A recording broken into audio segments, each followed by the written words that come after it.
Let's talk about how to cut tall cakes. Cut your first slice about 2 inches in from the edge, cutting all the way across the cake. Let the slice fall down sideways onto a cutting board and cut it into long rectangular pieces. If you want smaller portions, cut across the middle to divide them all in half.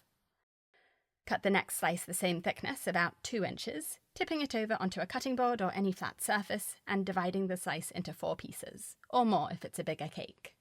This one's a 6-inch cake. The edges are perfect for frosting lovers, and people who don't like things too sweet will choose a middle piece.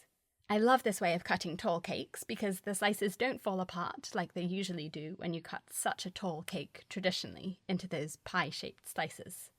Use a very sharp knife, and to make it easier, you can run the knife under hot water before cutting.